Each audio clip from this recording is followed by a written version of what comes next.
Veja no ICL Notícias, segunda edição. O governo dos Estados Unidos que tem agido como se fosse o imperador do planeta Terra. O Brasil é dos brasileiros. Vamos ver quem fez implante e não quer desmanchar o penteado. Em reunião com ministros, Lula critica Trump e volta a chamar família Bolsonaro de traidores da pátria. É, possivelmente, uma das maiores traições que uma pátria sofre de filhos seus. Corrupção da extrema-direita. Irmã de Milei é acusada de receber propina e governo argentino entra na mira da justiça. Briga nos Estados Unidos. Trump atropela regras e anuncia demissão de conselheira do Banco Central. Liza Cook reage e diz que não vai renunciar ao cargo. O ICL Notícias, segunda edição, está no ar.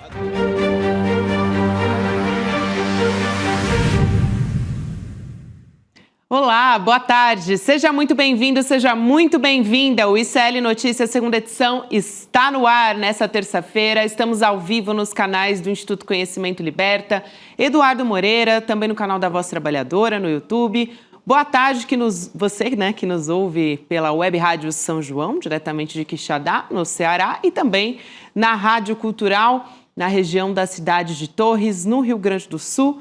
Nesse dia 26 de agosto de 2025, estamos a postos já aqui no estúdio de São Paulo. Chico Sá, boa tarde para você. É, o velho agosto se arrastando aí, né?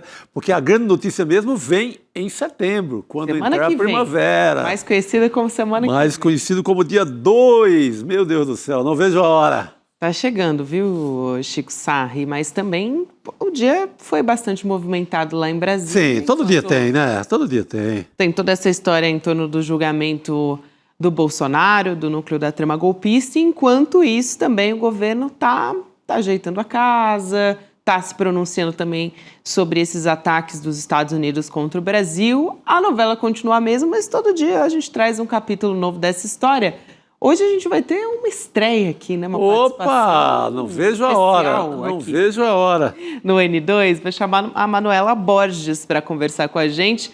A Manu, que eu já conheci no primeiro dia dela, lá no N1, e agora ela está aqui com a gente também. É um prazer te receber. Bom dia, Gabi, Chico Sá, o prazer é todo meu e uma ótima tarde para todo mundo que está ligado aqui no N2.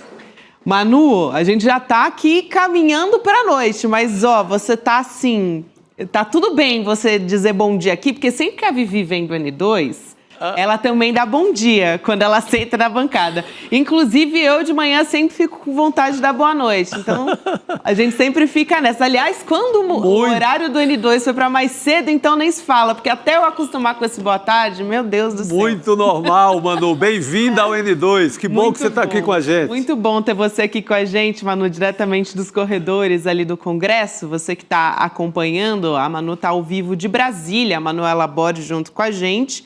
Hoje, o presidente Lula, como a gente adiantava aqui um pouquinho antes de você entrar, Manu, ele teve uma reunião ministerial e também usou esse momento para fazer uma campanha nacionalista. A gente vai colocar aqui a foto do presidente Lula com esse boné azul e está escrito: "O Brasil é dos brasileiros". Foi um momento que ele falou contra essa intervenção dos Estados Unidos. Então, a gente traz essa reportagem que é destaque no nosso portal. A gente mostrava agora há pouco a manchete, né? Lula usa boné com slogan nacionalista e dá recados contra o tarifaço.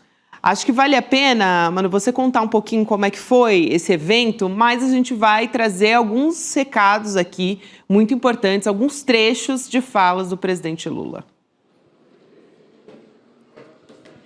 É isso aí, o Brasil é dos brasileiros, até fazendo um contraponto ao slogan norte-americano do governo Trump, que é Make America Great Again, ou seja, faça a América como se a América fosse só os Estados Unidos, grandiosa novamente.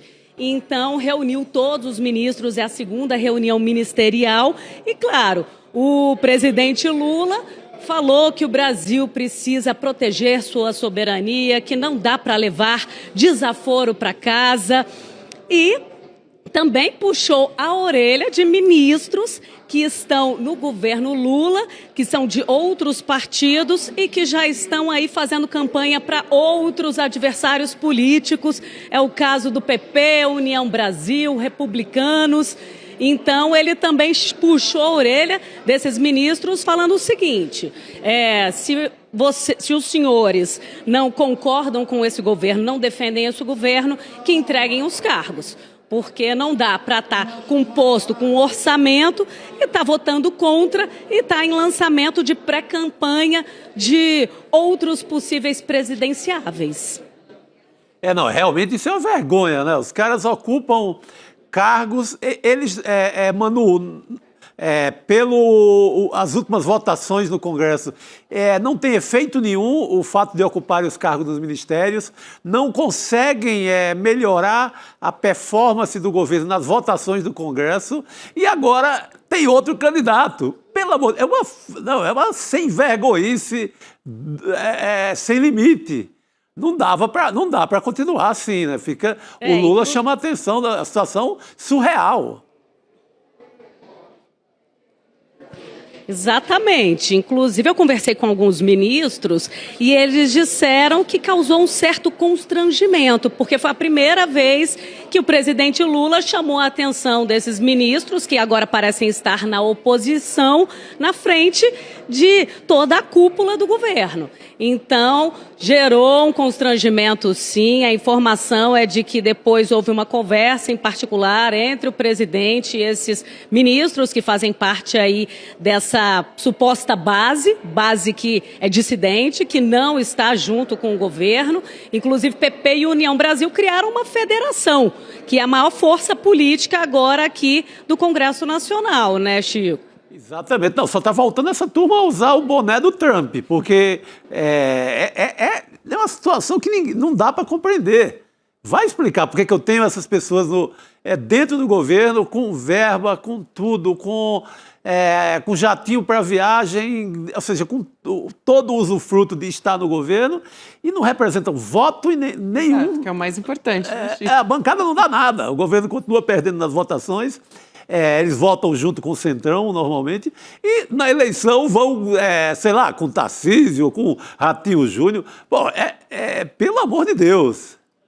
Agora, Manu, eu queria aproveitar para trazer aqui... E eles têm um trechinho da fala do presidente Lula. A gente pode rodar aqui justamente falando sobre essa questão da soberania e, na sequência, já vou devolver para você. Vamos assistir, então, o presidente Lula mencionando especificamente essa questão das Big Techs também. Vamos ouvir.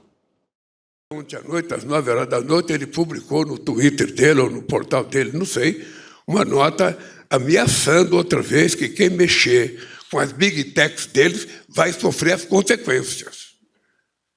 E ameaça qualquer país. As Big Techs é um patrimônio americano e que ele não aceita que ninguém mexa. Não, isso pode ser verdade para ele. Para nós, ele é um patrimônio americano, mas não é nosso patrimônio. Nós somos um país soberano, nós temos uma Constituição, nós temos uma legislação, e quem quiser entrar nesses 8,5 milhões de quilômetros quadrados, no nosso espaço aéreo, no nosso espaço marítimo, nas nossas florestas, tem que prestar contas à nossa Constituição e à nossa legislação. Aí, Manu. É isso aí. Inclusive, esses foram os temas centrais dessa reunião ministerial, né? A regulação das plataformas digitais e também o tarifaço. O presidente também cobrou dos ministros que eles saibam o que está acontecendo nas outras pastas, que quando eles forem defender o governo, que não citem só os feitos dentro dos seus ministérios, mas conheçam tudo o que está acontecendo no governo para que eles possam realmente reverberar todos os feitos que estão sendo promovidos no governo Lula. Agora é curioso a gente falar de Big Tech, que aqui não porque eu estou no Senado, mas na Câmara dos Deputados, logo ali, está tendo um congresso sobre regulação de inteligência artificial. Inclusive tinha um robozinho caminhando, dando tchau, mandando beijo, até fiz um videozinho. E no line-up, na programação desse congresso, tinham sim nomes da Meta, da OpenAI, só que depois eu pedi a atualização desses nomes do line-up para organização e esses representantes das Big Techs não estavam mais para falar aí no período da tarde. Houve uma mudança no line-up. Eu achei um tanto quanto esquisito, mas para dizer que uma série de especialistas estão participando desse seminário, que eu acho que vai terminar umas 7 horas da noite, para buscar soluções aí de regulação das Big Techs aqui no Brasil. Só mostra o poder que os caras têm, né? Estão enfiados no Congresso Nacional, fazendo um encontro. E a gente tem que ter cuidado, Manu, para esse robozinho não entrar no Centrão. Senão ele se filia ao Centrão, já vai tomar umas emendas. Esse é o perigo desse robozinho que está dançando por aí no Congresso. Não é, Chico? A gente viu na matéria do Intercept uma reportagem investigativa que denunciou realmente a inclusão de emendas no texto que pretende regular aí as Big Techs. Claro que elas atuam por meio de algum parlamentar e isso existe realmente, é o lobby das Big Techs atuando aqui no Congresso Nacional. Fortíssimo. Aliás, a gente reforça aqui que essa semana está prevista a votação lá no Senado, né? O projeto está indo, aquele projeto da adultização que foi discutido na Câmara dos Deputados, que envolvem, claro, a gente está falando de adultização, mas surgiu lá naquele vídeo do Felca e diz respeito, foi isso que levantou a discussão a respeito da regulamentação das Big Techs, das plataformas, e aí depois que passar no Senado é que o governo está planejando eventualmente apresentar um projeto próprio, mas isso ainda também está sendo estudado, né? Se realmente vai apresentar mesmo a partir do que for aprovado. Manu, eu não sei se você tem alguma apuração a respeito disso, porque você queira complementar, porque eu quero também trazer um outro trecho de uma fala do presidente Lula falando sobre a família Bolsonaro. Então, vou passar a palavra rapidamente para você e a gente volta a trazer mais um trecho aqui. Do que está. Uma família do ex-presidente e com o comportamento do filho dele nos Estados Unidos possivelmente uma das maiores traições que uma pátria sofre de filhos seus. Não existe nada que possa ser mais grave do que uma família inteira ter um filho custeado pela família, um cidadão que já deveria ter sido expulso da Câmara dos Deputados, insuflando com mentiras e com hipocrisias um outro Estado contra o Estado Nacional do Brasil. Anu, desculpa, você viu que a gente já adiantou aqui a fala do presidente Lula, né? Falando das ações da família Bolsonaro e citando, achei muito contundente, muito firme essa fala, falando que o presidente Lula, né, dizendo que está entre as maiores traições à pátria da história do Brasil, e de fato. Então, vou devolver agora para você. Inclusive, a gente já comentou aqui que se fosse um deputado norte-americano no Brasil fazendo todos esses ataques, promovendo, incentivando sanções, tarifaços contra os Estados Unidos, a pena seria de morte, né? Então não faz sentido, inclusive, um país norte-americano que quer influenciar aqui no governo brasileiro, um país autocrata que está querendo aí, enfim, a gente sabe que as motivações não são só políticas, não é questão do Bolsonaro, mas sim as riquezas do nosso país, terras raras, Amazônia, uma série de questões que estão por trás aí desse tarifaço e dessas sanções. Mas se fosse ao contrário, a pena lá nos Estados Unidos ia ser muito maior. Agora, só um detalhe, Gabi, é que o presidente do Conselho de Ética da Câmara dos Deputados, deputado Fábio Schiochetti, falou outro dia numa entrevista, eu já tentei conversar com ele, ele não me responde, mas para outro veículo ele comentou que não vê nada demais na atuação do Eduardo Bolsonaro nos Estados Unidos. Na visão dele, não há quebra de decoro, porque ele não xingou ninguém. Eu fiquei até me pensando comigo mesma, como assim não xingou ninguém? Todos os dias ele grava um vídeo xingando autoridades. E então, assim, é preocupante, né? Porque a gente vê o presidente de um conselho de ética de um poder no Brasil dizendo que essa atuação, esses ataques ao nosso país não é traição e não há nada de quebra de decoro nisso. Agora, Chico, a Polícia Federal não concorda muito com isso, né? Tanto que está investigando o Eduardo, o próprio Jair. Eles foram indiciados na semana passada no âmbito, claro, essas ações têm tudo a ver com o julgamento do pai, o Jair Bolsonaro, e o Eduardo tentando, assim, salvar a pele do próprio pai nessa história. Claro, né? Gabi, eles fazem a dupla, né? Pai e filho, fazem uma interferência pesada. É um caso de obstrução de justiça, mas o mais pesado é a traição à pátria, né? Da qual fala o presidente Lula.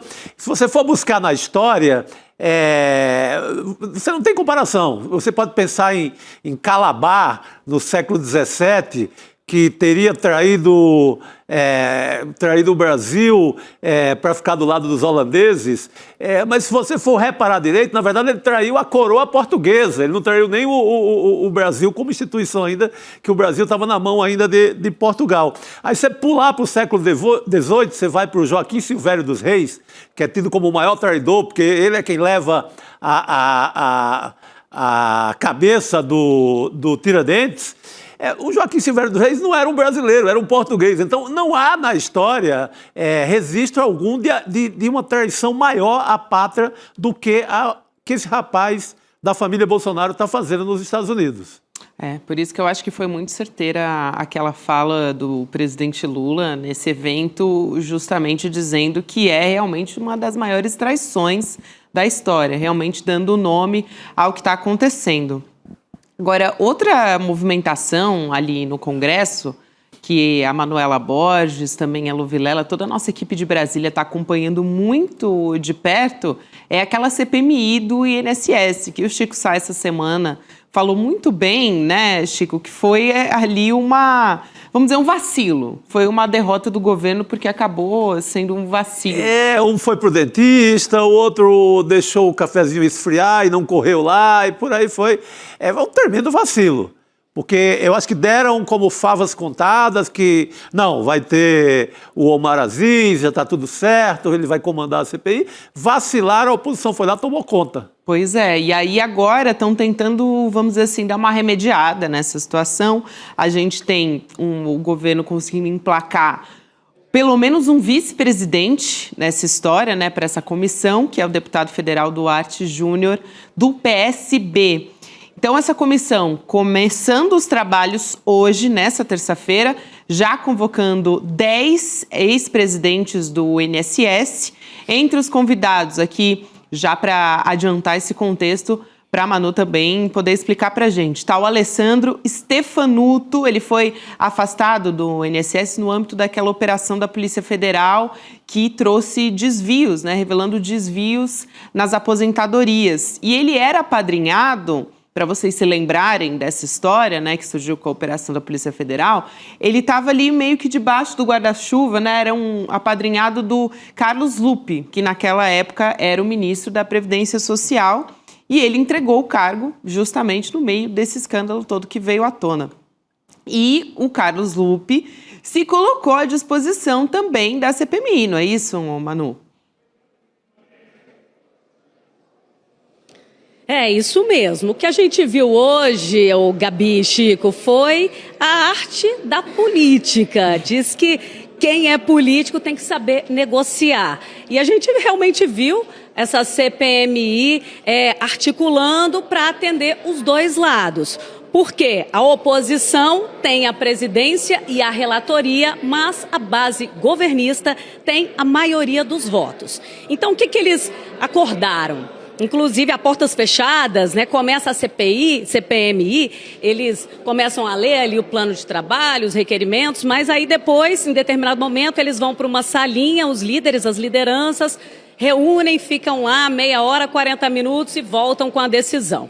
Então, o acordo foi o seguinte, a oposição não iria tentar emplacar a convocação do irmão do presidente Lula, o Frei Chico, que é ligado a uma das instituições que são investigadas, e, pelo outro lado, a base governista iria ter a vice-presidência e também aceitaria ampliar a linha temporal de investigação, né, desde o governo Dilma, 2015, até agora 2025. Então foi esse acordo, foi aprovado o plano de trabalho, a convocação de ex-presidentes do INSS e ex-ministros da Previdência, e agora a gente vai acompanhar os próximos passos. Mas teve tentativa de censura, né, Gabi? Teve, é verdade. A Manu acompanhou, enfim, uma ameaça, assim, um destaque, vamos dizer assim, desse primeiro dia dessa CPMI, foi justamente essas ameaças a jornalistas, Chico, porque olha quem fez essa ameaça, o presidente da comissão, para a gente ter um termômetro aqui do nível da coisa. O senador Carlos Viana, do Podemos, ele disse que ia suspender a credencial, né, as credenciais dos jornalistas que publicassem imagens de celulares dos parlamentares durante as sessões, porque já aconteceu, a gente já viu diversas reportagens, né, em que aparece uma foto da tela do celular do parlamentar ali. Isso já aconteceu várias vezes, tem várias pérolas que acabaram surgindo, né? Essa nova modalidade de foto virou um clássico já do Congresso. Eu lembro de uma foto do Lula Marques, do fotógrafo Lula Marques, que era o Bolsonaro em conversa com o filho dele, acho que advertindo sobre a possibilidade de uma ida para Papuda. Já tinha esse papo de muito tempo atrás. Gente, não pode cercear o exercício de quem quiser que guarde seu celular, né, Manu? Quem quiser que proteja seu celular, que não escreva besteira, que se guarde, mas você não pode proibir o jornalista de fazer esse tipo de trabalho. Eu vou só trazer a fala aqui do presidente da comissão. Na sequência, a gente volta a comentar. Boa. Vamos lá. Quero também fazer um alerta aos senhores jornalistas que cobrem aqui a CPMI de que toda e qualquer informação particular dos parlamentares, seja em telefone celular, seja em computadores, seja em relatórios, está preservada por sigilo de lei. Os veículos de comunicação, que nós já tivemos essa experiência, que publicarem informações particulares em telefones, computadores ou relatórios fotografados nessa comissão parlamentar de inquérito, terão a sua credencial suspensa. Peço a colaboração dos senhores no respeito a esse princípio e a liberdade dos senhores parlamentares de trabalhar nessa comissão. Nossa, começou muito mal, hein? Hein, Manu? Você esqueceu o primeiro dia, hein, Manu?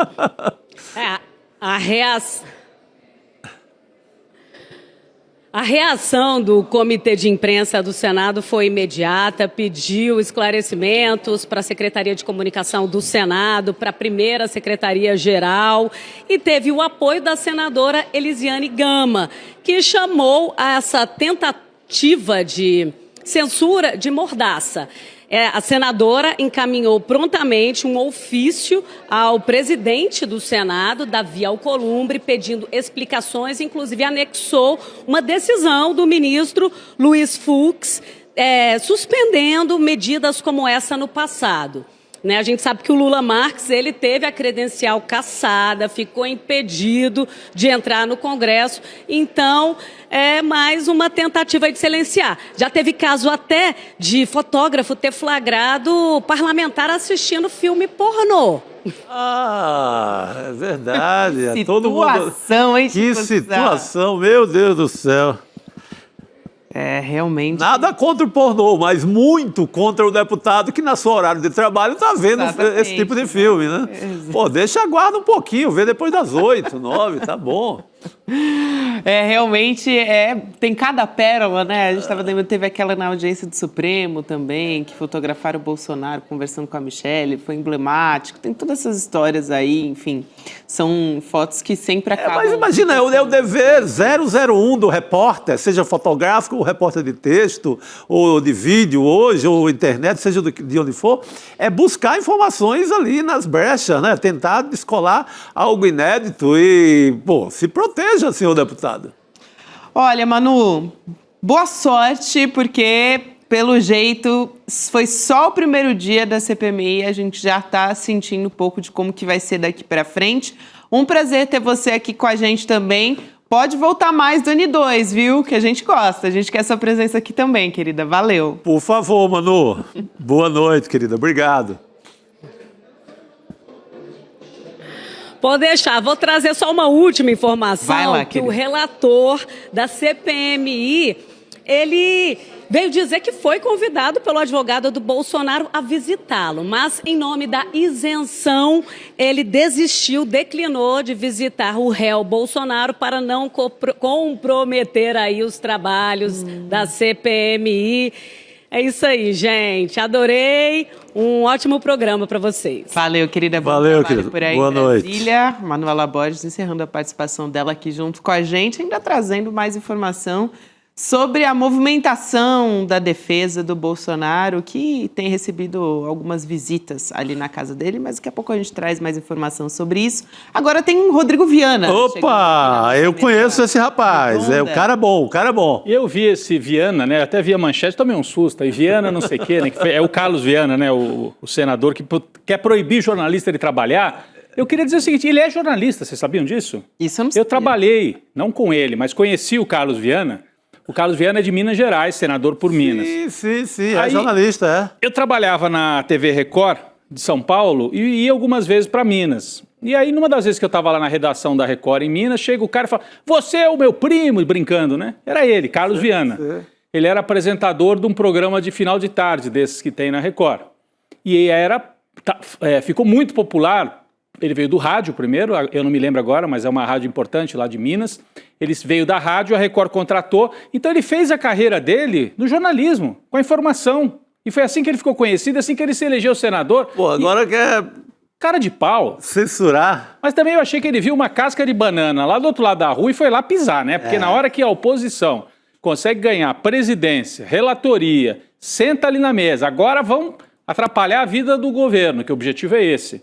Aí ele pega e resolve atacar, não pode divulgar, veja bem, vou caçar credencial. Um esquema meio trampista, né? Total. Eu vou prender, eu vou mandar a polícia legislativa prender, tirar o crachá, rasgar...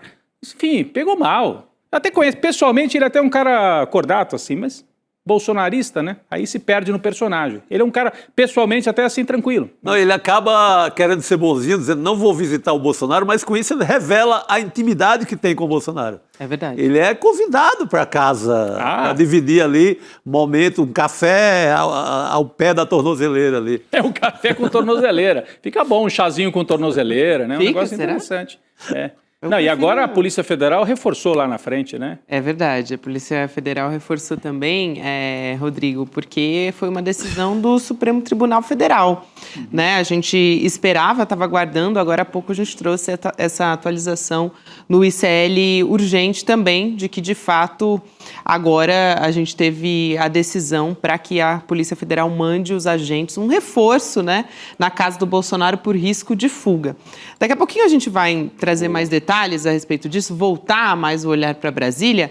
Agora, Rodrigo, aproveitando aqui sua experiência, né, para quem não sabe, Rodrigo Viana também é especialista em América Latina. E tem coisa muito importante, tem um escândalo acontecendo aqui na Argentina. Verdade. enquanto a gente está falando sobre o Brasil, só que a coisa não está muito fácil para o Javier Milei lá não também. Aliás, essas semanas a gente vinha conversando sobre essa questão do risco de fuga, né? E você até falou agora, Rodrigo, o Bolsonaro queria ir para a Argentina para, enfim, fugir do julgamento da trama golpista, mas a coisa não está muito fácil também para o aliado dele, que é o Milei. E essa semana também perguntaram para o Tarcísio qual seria o modelo de país para ele, o modelo de administração, se ele fosse para a presidência. Ele falou, o meu modelo é o Milei. Sim. Aí a gente já sacou, quer privatizar tudo, desmontar o Estado, como ele já está tentando fazer em São Paulo. Agora, a gente não sabe se o modelo é também esse, desses escândalos com Bitcoin. Então, o primeiro escândalo tinha sido com Bitcoin, do Milei.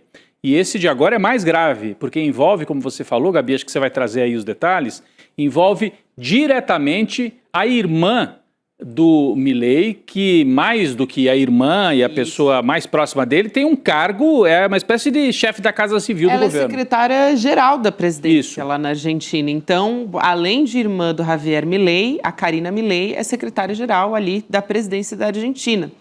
E como é que essa história surgiu? É um escândalo mesmo, porque surgiu um áudio gravado por um ex-aliado ali do Javier Milei, acusando a irmã dele, a Karina, de corrupção. E aí, esse áudio vazou para a imprensa, foi aí que a história começou uma investigação também pela Justiça. O Diego Spagnuolo, que é a voz que aparece nesse áudio, né, que é ex-chefe da Agência Nacional para a Deficiência. E aí ele está falando nesse áudio que a Karina estava cobrando propina de indústria farmacêutica para compra de medicamento para a rede pública. Esse escândalo é muito importante agora a gente reforçar isso, porque a gente vai ter em breve eleições para a província ali de Buenos Aires e também a gente está a 2 meses das eleições legislativas parlamentares nacionais. Então tem eleição para a província de Buenos Aires, que é o principal estado, vamos dizer, lá eles chamam de província, né? É a mais populosa, e vai ter eleição nacional parlamentar para renovar uma parte do parlamento nacional argentino. Isso era muito importante para o Javier Milei, justamente porque quer fortalecer a extrema-direita, e um escândalo desse surgiu há poucas semanas de ter essas votações, então, de fato, não é uma boa notícia ali para o presidente da Argentina, presidente da extrema-direita. Como é que está essa história agora, Rodrigo? E o que chama a atenção, o Milei sempre fala muito falante, muito verborrágico, né, histriônico. A gente lembra, né, como é que ele fez a campanha e como é que ele governa. Está quieto, está silencioso. E, nesse caso, o silêncio é eloquente. Total. Né? 2 coisas que são eloquentes: o silêncio do Milei e a demissão do sujeito que aparece no áudio, que é esse Spagnuolo. Que era um cara forte do governo. Forte, exatamente. Não é qualquer um assessorzinho, não. Ele tinha muita importância. Ele tá desde quando o Milei pensou em candidatura, ele já é um aliado de primeira hora. Tal. A propina era 8% em tudo que entrava nessa área de medicamentos. E aí diz no áudio que dos 8%, 3% seria para a Karina Milei. 3% para a irmã. Então tem até uma tabela, o sujeito fala isso. O que não ficou claro, né, Chico, se foi o próprio Spagnuolo que vazou isso para se vingar da demissão, ou ao contrário, já sabendo que o vazamento viria, o Milei afastou do governo o Spagnuolo, ou pediu que ele se afastasse para evitar que contaminasse mais ainda. Mas, de qualquer maneira, já bateu na irmã. Já bateu. A questão é que o Spagnuolo, ele era amigo pessoal do Milei, advogado dele também. Sim. Então, é um pouco esquisito. E o pior para o Milei é que, dessa vez, ele não consegue fazer a contenção na imprensa mais conservadora. Lá Nación, Clarim, todo mundo dando com muito destaque. Verdade. Não está ficando só, sei lá, na página 12, em jornais alternativos, ou numa mídia alternativa. Ou a mídia mais à esquerda, né? Mais à esquerda. Toda a imprensa argentina está em cima. Não há questionamento sobre a autenticidade, sobre a participação da irmã. Então, é um escândalo muito...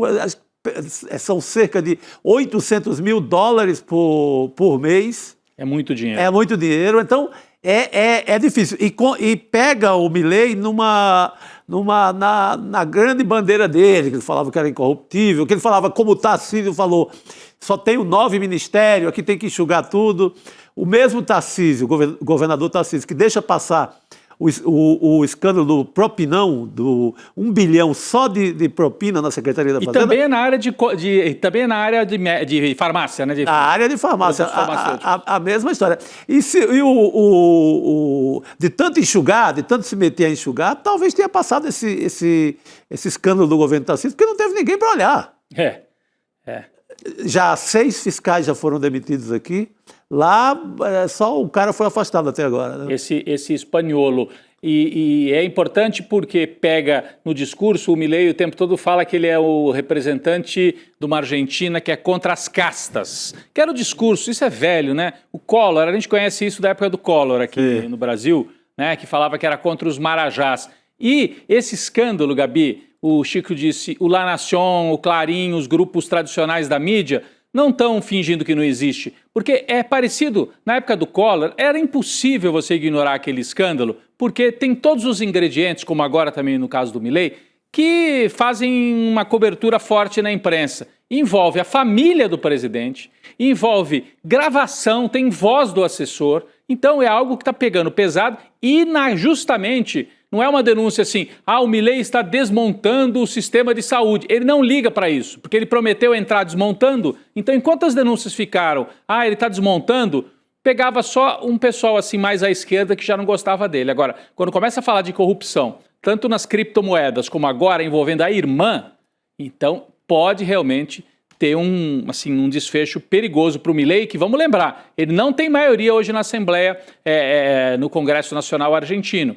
Ele tem quando ele consegue fazer aliança com os partidos de direita tradicional. Mas sozinho o La Liberdad Avança, que é o partido dele, é minoritário. Ele tem apoio de outros partidos lá de direita e de centro-direita para conseguir governar. E esses partidos em parte, essas legendas em parte, se afastam dele se vem um escândalo desse de corrupção. Rodrigo, agora quem quebrou o silêncio nessa terça-feira, estava 5 dias ali, o Milei estava quietinho, né? Só que agora ele quebrou o silêncio, ele falou fez a defesa ali pública da irmã e adivinha, ele acusou o kirchnerismo. A culpa é do kirchnerismo. No Brasil, né? Muito a culpa é do Lula. A culpa é do PT, né?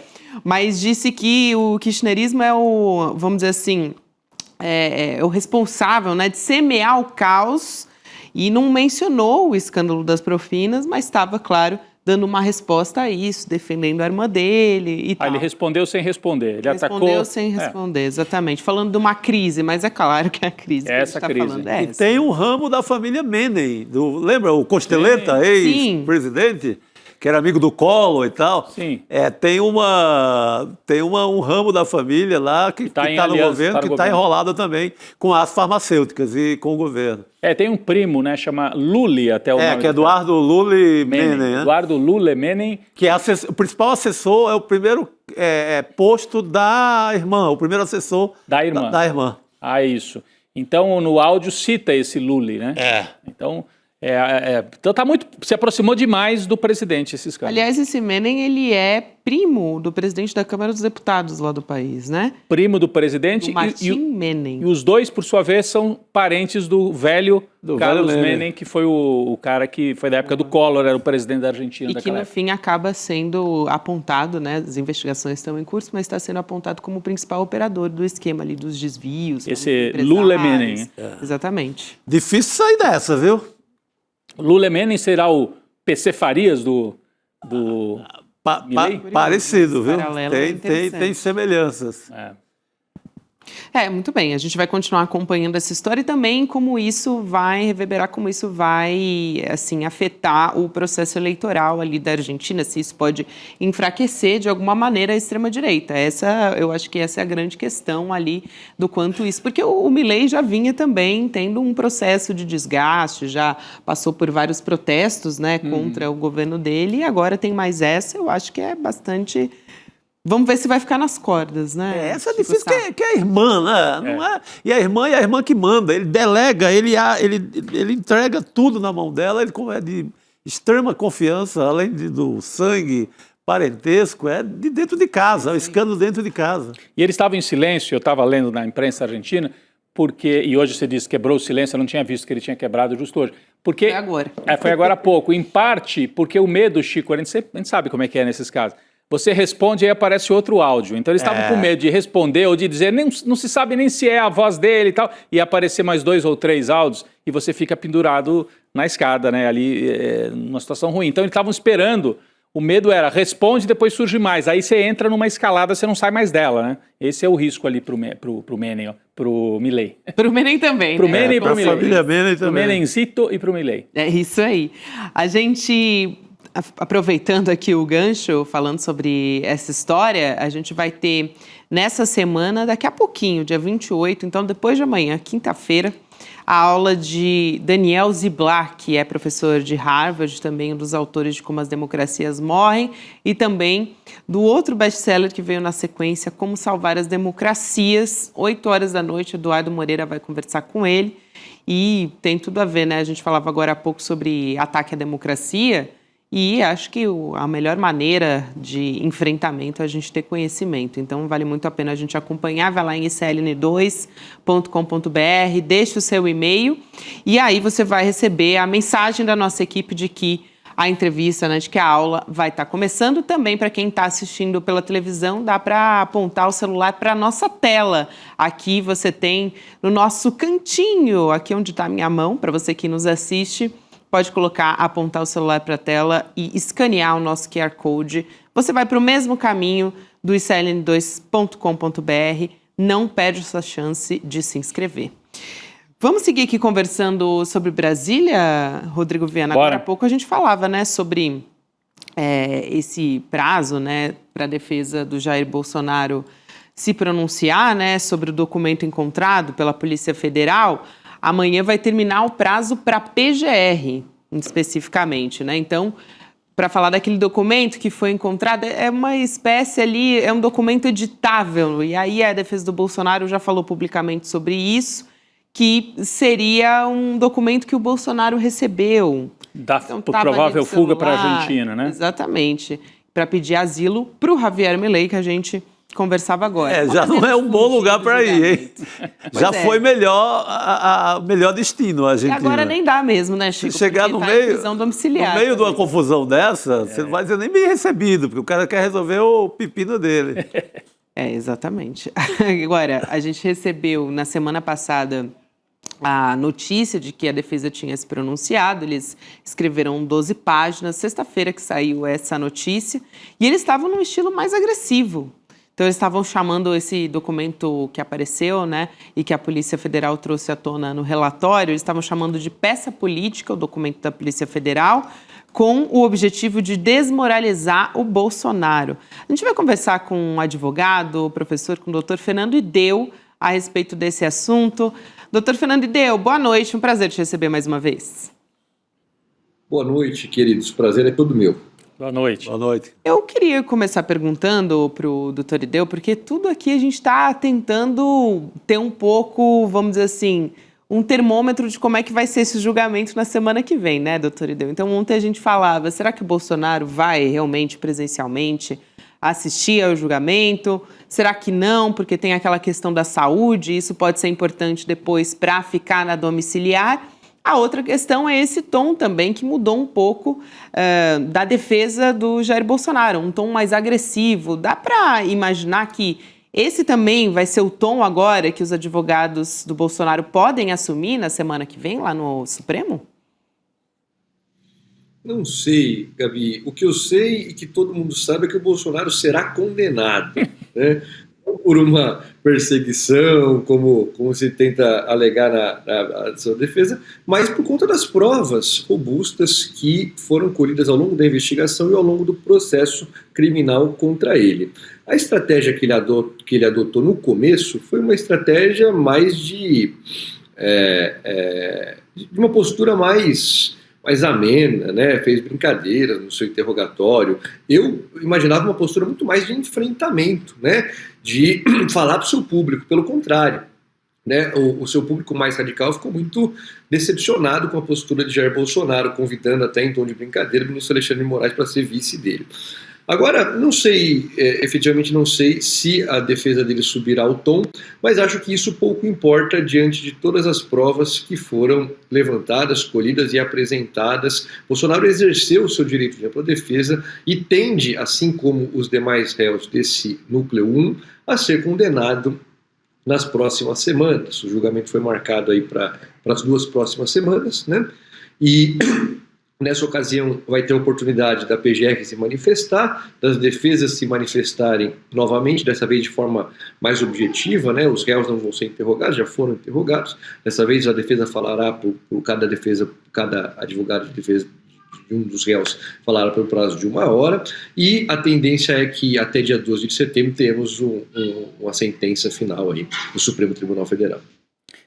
A gente fica sempre com aquela questão, né, doutor Ideu, jornalista um pouco ansioso, né, e tal. Primeiro, o nosso chat também está ansioso. Tá, né, assim, as penas, né, então as pessoas ficam, olha, vai ser acima de 30 anos, não vai ser acima de 30 anos, né, são 5 crimes, então tem que saber primeiro se ele vai ser condenado nos 5, Jair Bolsonaro. Então a primeira pergunta é essa, o tamanho das penas, e se você acredita que algum dos réus pode se safar. Algumas semanas atrás a gente falava aqui, né, Chico, sobre o general Heleno, que foi quem talvez tenha ficado mais quieto esse tempo todo dessa turma aí, mergulhou, né, tentou desaparecer do mapa, sumir do mapa, e algumas pessoas chegaram a cogitar isso. Será que ele consegue escapar, ou tal uma condenação menor, ou até ser absolvido? Então a sua expectativa em relação às penas e a se alguém pode ser absolvido desses 7 do núcleo principal aí?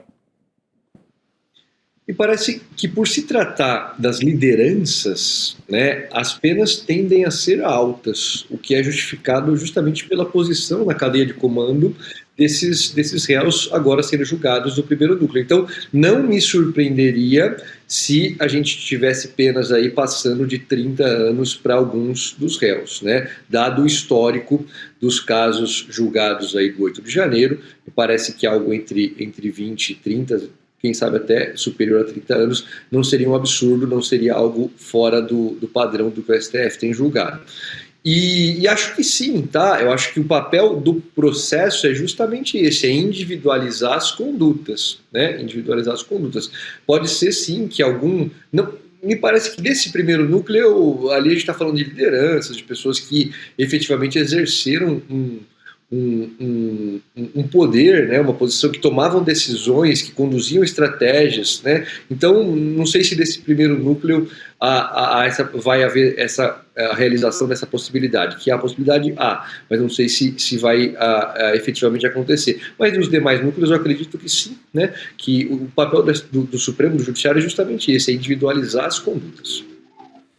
Doutor Fernando Ideu, havia um burburinho em torno do pedido de vista, do possível pedido de vista do Fux, do ministro Fux. Isso deu uma esfriada, eu creio que até por conta da nova onda de vídeos, de provas que o Bolsonaro realmente estava obstruindo a justiça com a ajuda, com a interferência, inclusive com a interferência estrangeira via Eduardo Bolsonaro. Como é que você vê essa ideia do pedido de vista? Caiu, esfriou, ou ainda teremos essa possibilidade de alguém, pelo menos, adiar por uns dias o julgamento? Que há possibilidade, mas eu acho que nos nossos tempos de processo eletrônico pega mal, cada vez mais mal, o pedido de vista. Porque como é que era antigamente, né? Quando eu comecei a advogar, o processo era de papel. Então, enquanto o processo de papel está lá com o relator, os demais ministros não têm acesso ao processo, certo? Então, quando ele trazia o processo de papel, os autos do processo para julgamento, fazia sentido. Eventualmente, algum dos julgadores falar, olha, eu gostaria de examinar melhor a questão, né? Porque os autos estavam com o relator, agora eu vou me debruçar sobre os autos e vou pedir vista para estudar melhor a matéria. Não é o caso, né? Absolutamente não é o caso. Com o processo digital, todos têm acesso simultâneo às peças do processo. Então, veja, só por esse motivo já não faz sentido um pedido de vista. Não só porque o processo está lá disponível para todos terem acesso, como é o processo hoje mais importante do nosso país. Então, fica uma situação constrangedora um pedido de vista nessas circunstâncias. Salvo se houvesse um fato novo, né? Se alguma defesa eventualmente trouxesse um fato novo. que não vejo isso como algo provável na linha de desdobramentos. Então, me parece que um pedido de vista nessas circunstâncias pegaria mal, seria uma coisa constrangedora. E caso ele venha a acontecer, eu imagino que os demais julgadores vão antecipar o voto para constranger ainda mais essa situação, que seria ridícula mesmo, pedido de vista, para que, enfim, o ministro que eventualmente tenha pedido vista se sinta efetivamente constrangido pelo ato que evidentemente não se justifica. Muito bom. Doutor Fernando Ideu, também queria aqui reforçar uma atualização que a gente trouxe agora há pouco a respeito da decisão do ministro Alexandre de Moraes, que determinou esse reforço de policiamento, na casa do ex-presidente Jair Bolsonaro, que está em prisão domiciliar justamente por conta desse risco de fuga. E que foi um pedido, na verdade, que veio da Polícia Federal, né, do diretor-geral, do Andrei Rodrigues, que mandou esse ofício para o Supremo. E o pedido era de reforço urgente, imediato. A gente vai colocar aqui um trechinho do documento na tela, justamente falando a respeito disso, né? Então, ali nos termos do artigo tal, determino a Polícia Penal do DF que proceda ao monitoramento em tempo integral das medidas cautelares impostas a Jair Bolsonaro, com destacamento de equipes para monitoramento em tempo real do endereço residencial do réu, onde cumpre prisão domiciliar. Então, eu queria seguir nesse assunto aqui com o doutor Fernando Ideu, justamente para perguntar sobre a necessidade disso, para manter justamente o julgamento na semana que vem, né, que tudo decorra na normalidade, já que no dia 2 a gente começa o julgamento que vai até o dia 12. Então, sobre a necessidade diante do que foi exposto, documentos, né, que vieram à tona com um relatório da Polícia Federal. Toda prisão, ela implica vigilância, certo? Então a prisão pressupõe uma vigilância. No caso de Bolsonaro, ele está preso, né? Preso domiciliarmente, mas ele está preso. Então, para que as medidas cautelares efetivamente sejam cumpridas e o Supremo não seja desmoralizado, é preciso que elas sejam vigiadas, né? É preciso que haja vigilância. Então me parece uma medida correta. E me parece que o próprio Bolsonaro sabe que ele está na iminência de mudar o caráter de prisão domiciliar para prisão em regime fechado, né? A gente vai ter a manifestação aí nas próximas horas, ou até amanhã, salvo engano, da PGR, né? No prazo de 48 horas que o ministro Alexandre de Moraes concedeu para que se manifeste sobre o descumprimento das medidas cautelares. Veja, se ficar demonstrado, né, na visão do Supremo Tribunal Federal que Jair Bolsonaro descumpriu as cautelares, ele vai para a prisão agora, né? Não vai nem esperar a prisão enquanto pena. A prisão já vai ser imposta agora enquanto medida cautelar. Eu já tive a oportunidade de falar outras vezes aqui que o Supremo está dando efetivamente uma colherzinha de chá para o Bolsonaro, porque todos os fundamentos jurídicos da prisão preventiva ele tica, né? Então, ameaça à ordem pública, ameaça à ordem econômica, ameaça à aplicação da lei penal, ameaça à instrução penal, são requisitos que estão lá no artigo 312 do Código de Processo Penal. O Bolsonaro ele tica todos esses. Não existe uma pessoa que seja mais ameaça à ordem econômica do que Jair Bolsonaro nesse momento, né? Uma situação inédita.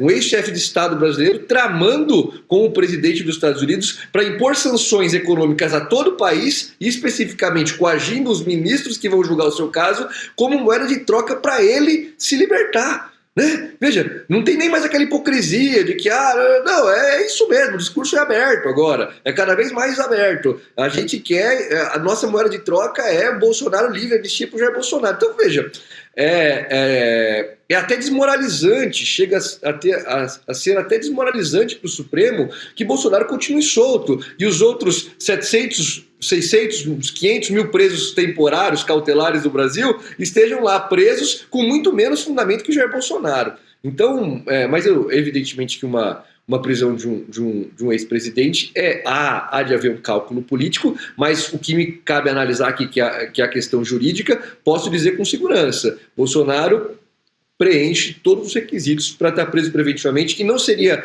nem um pouco surpresa e nem um pouco arbitrário que o Supremo convertesse essa prisão domiciliar em prisão preventiva, efetivamente, numa cadeia, efetivamente, regime fechado, nos próximos dias.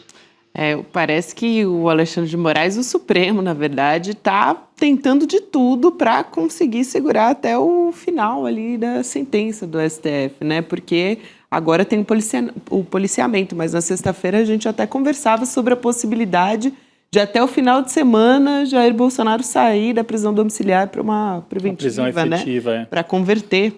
No fim de semana também, na sexta-feira, o líder do governo, o Lindbergh Farias, gravou um vídeo mostrando que da casa do Bolsonaro até a embaixada dos Estados Unidos de carro, no relógio, são 10 minutos. Então, se você não tiver uma vigilância ali, mas está com tornozeleira e está em domiciliar. Rapaz, se não tiver vigilância, entrou no carro, saiu correndo, até acionar a tornozeleira, opa, parece que ele mexeu, vamos atrás. Adeus. Já entrou na embaixada dos Estados Unidos, acabou. Isso se não entrar num carro da embaixada. E aí você não pega mesmo, se ele estiver dentro do carro da embaixada, né? Então, por isso que essa vigilância é necessária, até porque ele já deu todos os indícios de que, enfim, deu outros indícios de que poderia fugir. Foi para a embaixada da Hungria, numa época em que se falava de prisão, e agora acharam essa minuta de pedido de asilo para a Argentina. Mas é mais para completar o que o Fernando Iddeu disse aí para a gente, porque a gente acha que tem outro tema aqui, não é, Gabi, para também trazer para o Dr. Iddeu, não é isso? Exatamente. Rodrigo, a gente tem essas manobras que a extrema-direita, a gente falou agora há pouco do Eduardo, que está agindo lá nos Estados Unidos, agindo para tramar sanções contra o Brasil, que efetivamente está acontecendo, tarifaço, também Lei Magnitsky contra Alexandre de Moraes, por aí vai. Mas a gente tem também movimentações que estão acontecendo no Congresso Nacional. A gente tem isso está tudo acontecendo nas vésperas do julgamento. Então, realmente parece que uma última tentativa ali dos deputados da extrema-direita, uma manobra. Eles estão querendo aprovar uma PEC para garantir uma prerrogativa para que os condenados em uma das turmas do STF tenham o direito de recorrer, né, para ser julgado no plenário do tribunal. Então, seria uma espécie, né, o que se chama, o doutor Fernando Iddeu vai poder explicar muito melhor do que eu, claro, um duplo grau de jurisdição. Então, o caso do Bolsonaro seria justamente esse, né, doutor Iddeu? Ele está sendo julgado na primeira turma do Supremo Tribunal Federal. Se essa PEC ela fosse aprovada a tempo, eventualmente ele teria um direito de levar essa decisão para o pleno ali do Supremo Tribunal Federal antes de ser preso? O problema são os motivos, né? Isso nos envergonha profundamente, né? Como brasileiros, que o nosso Congresso esteja pensando assim tão abertamente e desesperadamente numa lei sob medida para adiar o julgamento e a condenação que é iminente do Jair Bolsonaro. Esses motivos, né, tão abertos, isso acho que nos envergonha como brasileiro e envergonha o Congresso Nacional profundamente. Mas sim, né, isso seria uma forma de construir um duplo grau de jurisdição no âmbito do Supremo. Não seria efetivamente um duplo grau, né? Porque o duplo grau pressupõe uma instância acima, né? Então, para situações ordinárias, casos que são julgados na Justiça Estadual, nas varas criminais, ou na Justiça Federal, nas varas criminais federais, eles têm um duplo grau de jurisdição, porque pode-se recorrer via recurso de apelação para o Tribunal de Justiça dos Estados e para os tribunais regionais federais, no âmbito da Justiça Federal. E aí há ainda a possibilidade de se levar questões de ordem legal para o Supremo Tribunal, para o Superior Tribunal de Justiça, e de ordem constitucional para o Supremo Tribunal Federal, o que faz com que algumas pessoas falem, tem um terceiro grau, um quarto grau, mas efetivamente só há 2 graus, né, o duplo grau de jurisdição aí, porque a matéria de fato mesmo é julgada pelo TJ e pelo TRF. Essa seria então uma ideia tanto inventiva de se ampliar a possibilidade de julgamento. Não seria um duplo grau, porque é o mesmo tribunal julgando, só é uma outra turma, né? Ele está sendo julgado na primeira turma, poderia se trazer para a segunda turma, ou, o que faria mais sentido, um recurso para o plenário, né?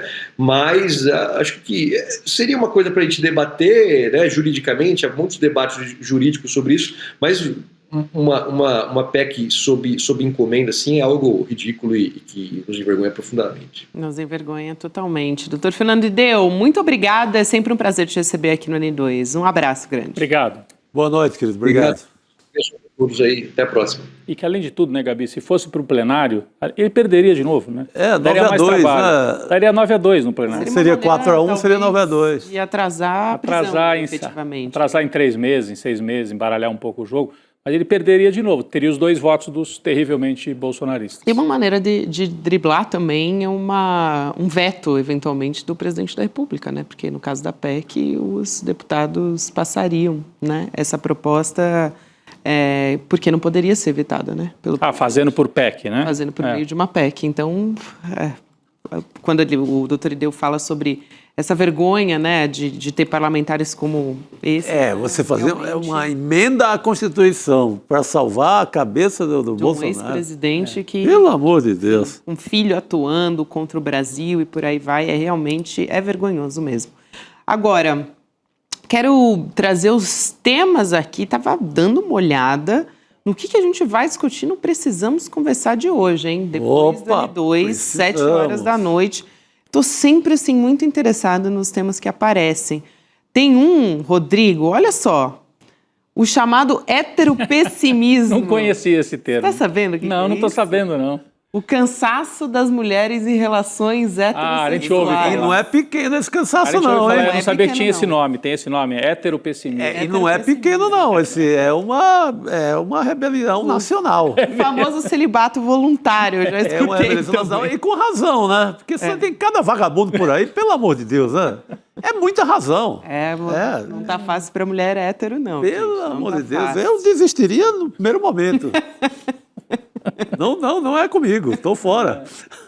Para aproveitar, a gente vai falar sobre saúde mental também, já que a gente está falando aqui de heteropessimismo, só que nesse caso, sobre como lidar com o hater, proteger a saúde mental da cultura do ódio e cancelamento na internet. Essa é uma discussão sempre atual. E a outra também, que é uma grande discussão, que é quem vai cuidar dos mais velhos. Então, a gente vai falar sobre a inversão dos papéis, né? Quando os nossos pais envelhecem e por que normalmente vamos dizer assim, esse cuidado recai sobre uma mulher. Isso é muito comum realmente, né? O caso de muitas famílias, acontece na minha também, imagino que na de vocês também. Sim. E sabe que tem até projeto de lei querendo instituir essa figura de quem cuida, dá um amparo legal.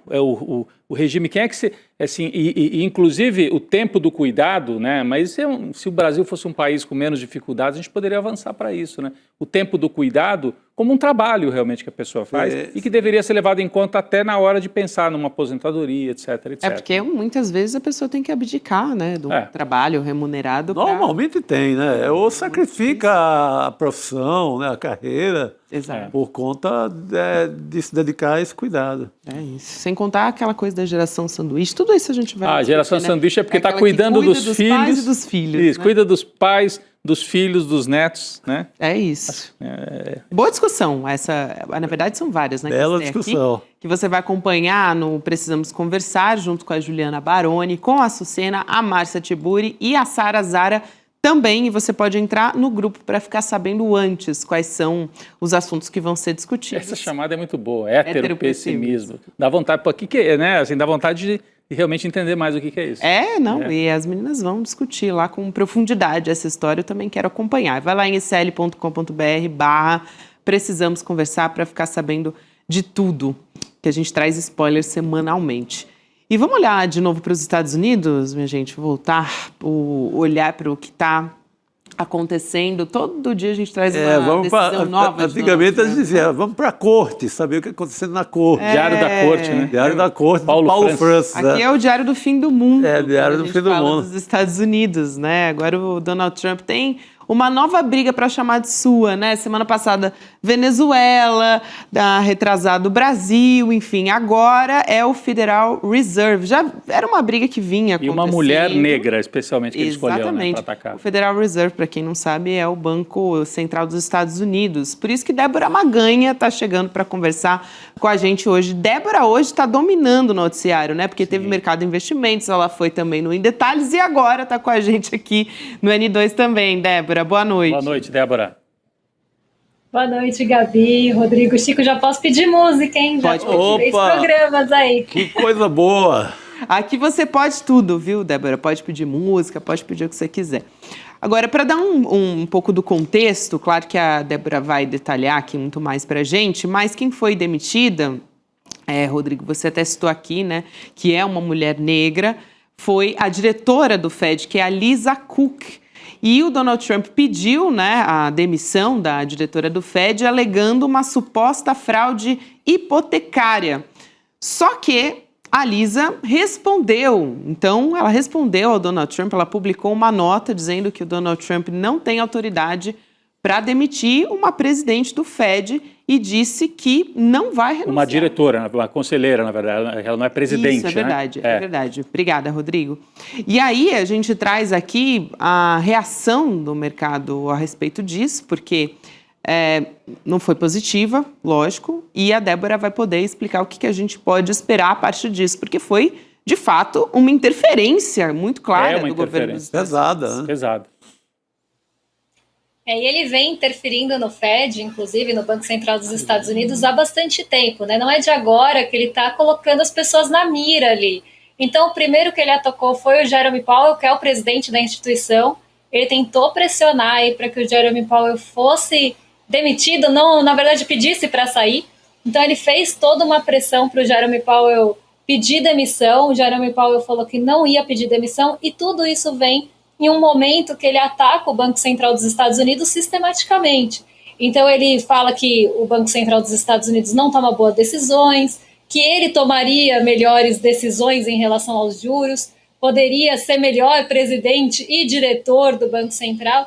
Então, ele vem, né, atacando várias instituições. Ele fala que ele entende mais de Coca-Cola que a Coca-Cola, que ele entende mais de juros que o Banco Central, e ele começou atacando o Jerome Powell. Depois, ele acabou...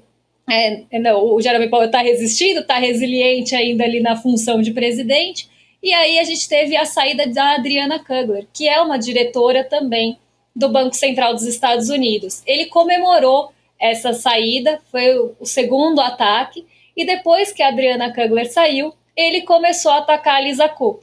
Então, ele vem tentando desmoralizar o Fed dia após dia, não só falando que eles não sabem fazer política monetária, mas atacando até de forma ofensiva. O Jerome Powell, ele usou ali na Truth Social todos os xingamentos que ele podia ali para falar sobre o Jerome Powell. Então, ele vem atacando a instituição, desmoralizando o Banco Central dos Estados Unidos, e isso é muito ruim, porque gera uma incerteza. E em relação a Lisa Cook, especificamente, né, era uma diretora que estava ali com seu mandato ainda vigente, com um prazo ainda mais longo para ser cumprido, e ela foi indicada pelo Joe Biden e votou contra o corte dos juros, algo que o Donald Trump vem pressionando para que o Fed mude de posição e corte os juros nos Estados Unidos. Ela votou pela manutenção na última reunião e se manteve firme nessa posição também. Agora, ele vai para a briga judicial, porque ela falou que não vai aceitar a demissão, que ele não tem realmente esse poder, porque para você destituir um diretor do Fed, precisa quase de uma justa causa aqui no nosso vocabulário. Então você precisa de um motivo justo ali para tirar aquela pessoa, um caso de corrupção, uma fraude, e ele tentou fazer isso com o Jerome Powell, falou que ele tinha superfaturado ali as obras do Banco Central, e agora ele está tentando fazer a mesma coisa com a Lisa Cook, falando sobre fraudes hipotecárias, que ela teria mudado de domicílio ali de um estado para outro para conseguir uma melhor taxa de juros, uma melhor condição hipotecária, e que isso acabaria com a sua integridade, com a sua confiança para decidir sobre os juros do país. Só que ela falou que isso são só alegações. E atualmente, né, até o momento, são só alegações mesmo. Você não tem nenhum nenhum vestígio aí que isso seja realmente uma acusação contra a Lisa Cook. Por enquanto está só nesse campo das alegações. E isso precisa ser investigado, precisa passar por um processo. Por enquanto é o Donald Trump falando, como ele falou sobre faturamento de obras do Fed, como ele também já atacou outros membros, não só do Federal Reserve, como também ele vem atacando os países, como ele tem feito com o Brasil. Então a gente vê que é o modo de operar do Donald Trump. Ele precisa desse outro, ele está sempre atacando esse outro. Isso é também um modo de operar dos Estados Unidos que não é de hoje, mas eles sempre precisam desse outro para colocar a culpa, para apontar e para acabar usando como alvo. E com isso ele não só se mantém no noticiário, afinal a gente está falando todos os dias dele, mas também ele vai gerando instabilidades e desmoralizando uma instituição que é importante para os Estados Unidos e que tem, né, essa rixa com ele, essa picuinha com ele há bastante tempo por essa questão de decisão de política monetária. E o que ele quer é colocar também pessoas que tenham alinhamento com ele, e ele vem usando essas justificativas estapafúrdias para tentar conseguir fazer com que isso aconteça. Não, só para completar, Débora, você explicou muito bem, a Gabi também trouxe aqui antes, mas só para completar mesmo, hoje um assessor do Trump, dessa linha de extrema-direita, acho que secretário de Comércio, se não me engano, usou uma frase terrível, disse assim para Lisa Cook, que é a diretora, né, que é essa diretora do Banco Central que eles querem afastar, é bom você ir embora logo antes que a polícia chegue aí para prendê-la. Então é esse terrorismo que eles apontam contra os imigrantes, agora voltada contra a única mulher negra, me parece que na história do Fed. Ela é a primeira e única. A primeira e única na história do Fed. Primeira e única na história do Fed, nomeada pelo Joe Biden. Então, tem toda essa simbologia na hora que vem um sujeito da extrema-direita e fala, é bom você sair, senão a polícia vai aí te prender. Olha o grau de violência simbólica que tem nessa frase, voltada para a única mulher negra no Federal Reserve, no Banco Central dos Estados Unidos. Claro. Eu fico lembrando, né, quando o Lula criticava o Roberto Campos ali, atacava ali os juros e tal, os comentaristas de economia do Brasil, nossa, atacando... Tem muita gente comparando. Atacando a instituição sagrada do... E era uma crítica ali no microfone do Palácio, não era ameaça, vou tirar você do cargo. Agora o Trump, assim, que é símbolo da pátria, símbolo do liberalismo, vai lá, retira praticamente à força a primeira mulher negra. Eu não vejo o mesmo grau de indignação. Aqui no Brasil, dos comentaristas da economia, das TVs, portais, etc., todo mundo caladinho como fosse normal. É um negócio... E o Lula nunca atacou pessoalmente, né? O Campos Neto. Nunca falou seu neto de ditador, seu neto de ministro da ditadura, não sei o quê. É que o Trump pode falar todo dia dos juros, ele é livre para isso. Ele não pode ir lá e tirar... Atacar e personalizar o debate. É isso. O debate econômico, ok fazer, né? Eu acho que faz parte. Agora, na hora que ele transforma uma mulher assim... em alvo, né, e da maneira como faz, ameaçando inclusive de prisão, é coisa de regime autoritário mesmo, né? É coisa de regime autoritário. Débora.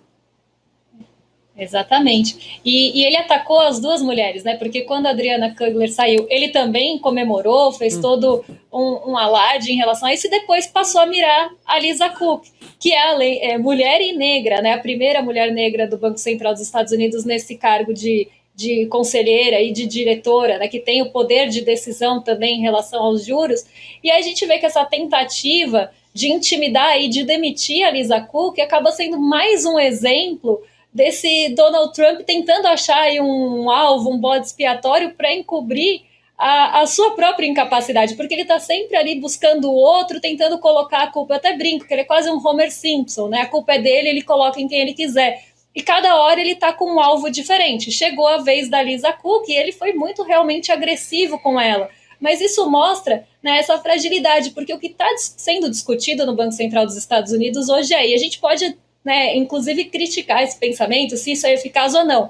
Mas o tarifaço pode gerar inflação. Isso vai chegar no preço nas pessoas, no consumidor dos Estados Unidos. E a inflação ela é uma preocupação. E a gente sabe que o remédio que é dado para isso numa economia mais ortodoxa, né? O remédio que é pensado para a inflação, e isso a gente pode inclusive criticar, é a política monetária, é subir juros. Então, começa essa discussão de, então talvez não seja o momento de cair os juros, vamos acompanhar por mais tempo outros dados para ver se realmente a gente vai tomar essa decisão de cortar juros, porque pode vir inflação por aí por culpa do próprio Donald Trump e do seu tarifaço. Só que ele é incapaz de ver isso, na verdade, de assumir isso para si. E aí ele começou, depois disso, a atacar o Banco Central dos Estados Unidos veementemente, quase todos os dias eu vejo um post. E como o Jerome Powell, ele também foi bastante agressivo, chamou de burro, chamou de atrasado, usou até outros termos aí que eu nem quero repetir, mas ele vem utilizando essa postura que é muito mais fácil, né, ele apontar outros culpados pela sua própria incapacidade e por consequências dos seus próprios atos. Débora, aproveitando esse momento, né, que a gente está trazendo essa história aqui sobre o Fed que está sob ataque, a gente acho que vale a pena aproveitar a presença da Débora para explicar para a gente como é que está esse movimento dos juros. Até a gente traz aqui um histórico um pouco mais antigo dos juros dos Estados Unidos, desde 2019, a gente coloca na tela para a Débora poder explicar para a gente, porque é um período que vai desde o primeiro governo Trump e depois passa pelo governo Biden e tem esses primeiros meses da gestão já do Donald Trump. E a gente vê um movimento agora que tem que ser levado em consideração, né, como é que estão os juros nos Estados Unidos ali com esse contexto em que o Fed está sob ataque do Donald Trump. E mais que isso, né, Gabi, se você me permite completar aqui, me parece que o presidente do Banco Central já sinalizou que vai do Banco Central dos Estados Unidos, né, que vai precisar cortar mais os juros e passar para a Débora o que isso pode impactar no Brasil. Para a gente, se eles derrubam os juros lá, o que significa aqui no Brasil? Para não ficar um debate só sobre os Estados Unidos. O impacto para nós que pode ter aqui, né? A gente precisa fazer essa ligação, porque muitas vezes a gente está falando aqui de juros nos Estados Unidos e a pessoa que está lá em casa fala, mas está lá nos Estados Unidos, né? Isso não tem nada a ver comigo, mas tem a ver com a gente. Porque hoje a gente tem uma taxa de juros altíssima aqui no Brasil. A gente tem uma das maiores taxas de juros reais do mundo. Então a gente está lá sempre brigando no pódio com a Turquia, às vezes com a Rússia, mas a gente está sempre ali no top, pelo menos no top 3 de maiores juros reais. Quando os Estados Unidos começam essa discussão de cortar os juros, então vai baixar juros para além dos 4,50, né, 4,5 que hoje está ali nessa faixa, se vai cair os juros lá, o que vai acontecer num primeiro momento? Se a gente mantiver a nossa taxa de juros a 15, como ela está hoje, essa diferença, que é o que o economês chama de diferencial de juros, nada mais é do que a diferença entre a taxa de juros que se tem lá e a taxa de juros que fica aqui. Se cair juros lá e a gente mantém aqui, a diferença da taxa de juros vai aumentar. A gente vai ficar com uma taxa mais alta ainda do que já se tem em relação aos Estados Unidos. Então, num primeiro momento, vai entrar recurso especulativo, e eu gosto de lembrar que ele é especulativo, porque ele só está buscando melhor ganho no curto prazo. Vai entrar recurso especulativo aqui para ganhar tanto com a nossa taxa de juros, quanto com o mercado emergente de bolsa. Então entra recurso aqui. Quando entra recurso aqui de fora, o dólar cai. Então a gente já está vendo esse movimento, ainda que não tenha caído a taxa de juros nos Estados Unidos, mas se espera que ela caia em setembro. Existe uma direção, né, indo para, na verdade, ventos soprando nessa direção. A expectativa é que comece a cair a taxa de juros agora em setembro.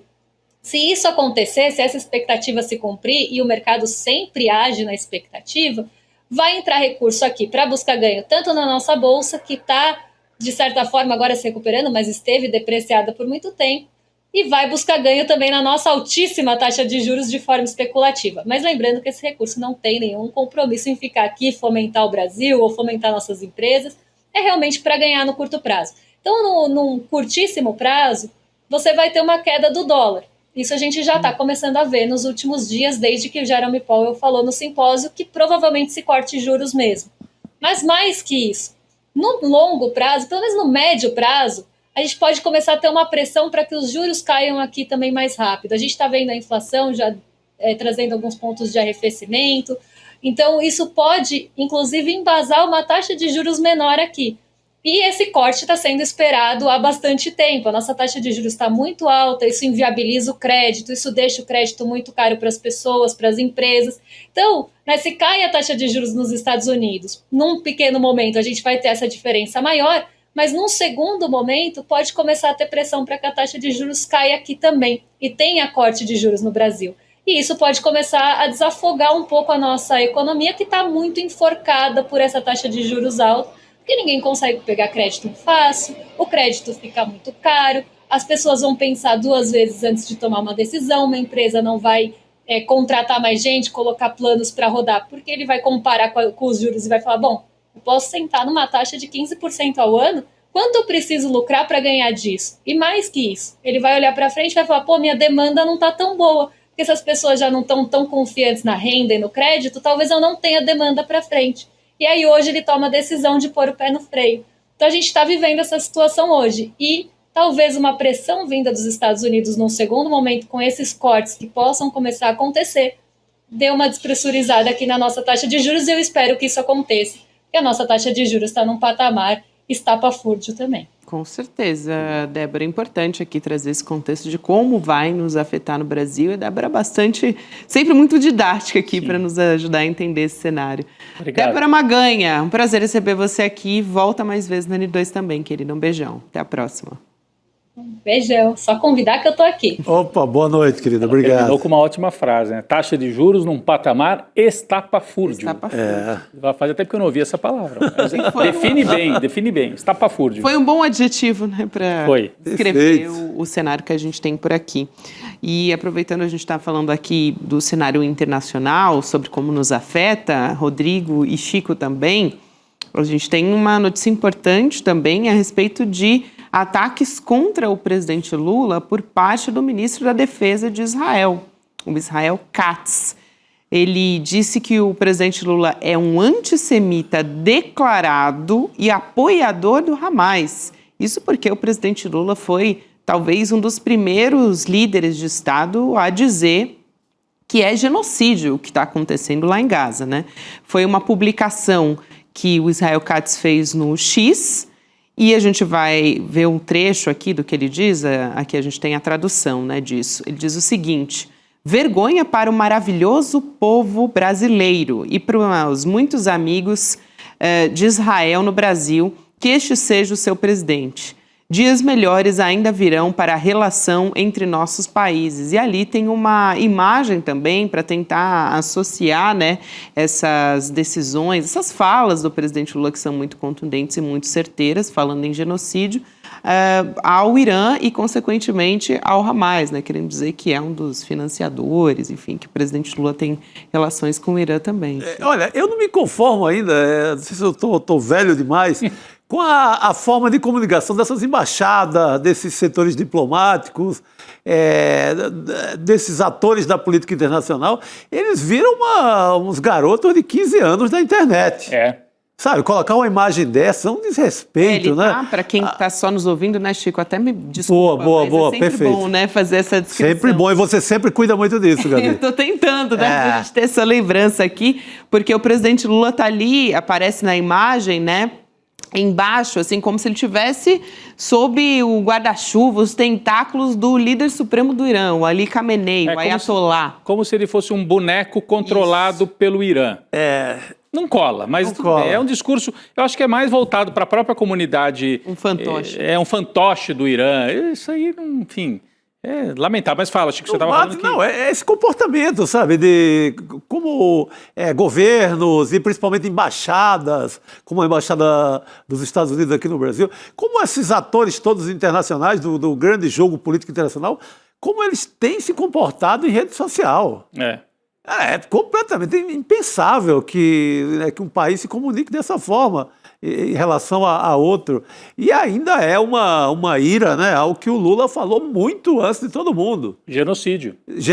Quando o Lula carimba ali de genocídio, o mesmo Katz se pronunciou. Agora ele volta quando o genocídio é tão redundante, precisa citar número de quantas crianças mortas, né, todo dia, hospital, tornado carnificina, jornalistas e mais jornalistas.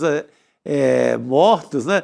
Ele fala talvez acreditando, né? Porque o noticiário do Brasil, da grande imprensa, ainda continua naquela linha, segundo o Hamas, Israel teria supostamente matado alguém ontem à tarde. Se o noticiário continua assim, o representante aí de Israel, ele vê uma brecha que é possível vender essa mentira para o povo do Brasil. Mas sabe o que está acontecendo em relação a isso? Eles não estão conseguindo ganhar apoio no Brasil e ao contrário. A pesquisa de hoje teve mais um desdobramento daquela pesquisa da Quest. Qual a opinião que o brasileiro tem em relação a outros países no mundo? Desabou a aprovação aos Estados Unidos e a Israel. Então, quando você olha assim, você é favorável ou desfavorável ao Estado de Israel? Até 2024 havia um empate. Havia opiniões favoráveis e desfavoráveis empatando. Agora, em 2025, a curva do desfavorável explodiu. Então, Israel, com esse tipo de coisa, está conseguindo, sabe o quê?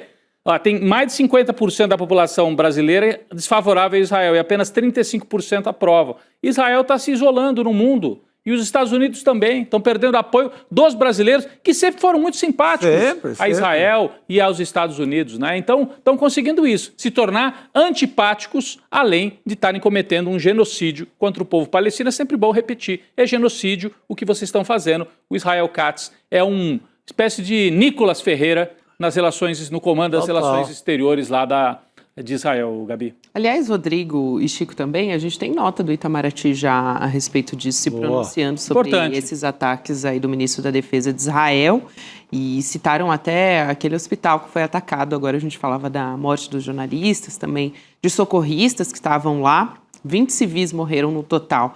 Vamos ver o que diz essa nota. Então, abre aspas sobre essa nota do Itamaraty. Espera-se do senhor Katz, em vez de habituais mentiras e agressões, que assuma a responsabilidade e apure a verdade sobre o ataque de ontem contra o Hospital Nasser, em Gaza, que provocou a morte de ao menos 20 palestinos, incluindo pacientes, jornalistas e trabalhadores humanitários. Então, aqui justamente a gente está falando do Hospital Nasser, mas há poucos dias atrás a gente teve também a morte de mais jornalistas e civis em um outro hospital, que é o Hospital Al-Shifa, que é um dos maiores também da região. Então, é muito claro. Aí depois, né, a gente ouve a gente, por parte até de Israel não, né, mas por parte de todos os países dizendo, lamentamos, enfim, ficamos muito chocados com tudo, e mesmo assim a gente continua assistindo dia após dia o genocídio, né? E fica chocado. Resposta boa do Itamaraty, né? Baseada num fato de ontem, um fato que está quente ainda, que repercutiu no mundo inteiro. Pô, cuida disso aí, explica isso aí pra gente. Ontem Israel rebaixou, como eles dizem, as relações diplomáticas com o Brasil, né? O Brasil já não tem... Vamos lembrar que o Brasil retirou o embaixador lá de Israel depois que ele foi vítima de uma espécie de emboscada promovida por esse Israel Katz aí. Lembra? Levou o embaixador brasileiro, que a gente tinha até entrevistado algumas vezes aqui no ICL, o então embaixador em Israel, para um encontro num museu, no Memorial do Holocausto, e fez uma declaração em hebraico constrangedora que o embaixador brasileiro não conseguia entender, e deixou ele ali do lado, o embaixador brasileiro, e distratou o embaixador brasileiro falando numa língua que ele não compreendia, né, para expor. E aí o Brasil retirou o embaixador. Ontem Israel respondeu, também rebaixando as relações, que não vai mais ter embaixador no Brasil. As relações esfriaram, o Brasil não vai romper com Israel, e acho que nem Israel com o Brasil, mas é um esfriamento das relações do momento em que Israel promove o maior genocídio do século XXI. É importante a gente ter mais esse posicionamento contundente, então, por parte do Itamaraty, do governo do presidente Lula. E a gente vai agora para o nosso Precisamos Conversar, né? Vamos. Precisamos encerrar para ir para o Precisamos Conversar. Precisamos encerrar é o programa das 18h59, e o das 19 é o Precisamos Conversar. É isso aí, então a gente acompanha a partir de agora o Precisamos Conversar sob o comando da Juliana Baroni. Chico Sá, Rodrigo Viana, amanhã estaremos de volta aqui. Firmes e fortes, na mão do roteirista do Brasil. Falta uma semana para começar o julgamento. Falta uma semaninha, vamos lá. Boa noite, pessoal. Boa Até noite. Amanhã. Ele é um dos maiores intelectuais do mundo e escreveu o livro que é a referência em todo canto para as pessoas entenderem como as democracias morrem. A gente está falando de Daniel Ziblatt. um professor, um acadêmico, um escritor demandado no mundo inteiro para palestras, reuniões, aulas e que vai estar com a gente com exclusividade no ICL no dia 28 de agosto, uma quinta-feira às 8 horas da noite, para nos dar exatamente essa aula. Como as democracias morrem. Não existe um momento mais importante da nossa história para a gente assistir a essa aula. Vai ser gratuita e online. Então vocês não podem perder essa oportunidade. Chame seus amigos e amigas para participar também. E vamos aprender com Daniel Ziblatt como as democracias morrem para poder manter a nossa bem vivinha. Todos os dias, as principais notícias do Brasil e do mundo direto no seu WhatsApp, com informação de qualidade e sem fake news. Escaneie agora o QR Code e entre para o canal do ICL Notícias. Informação que importa onde você estiver.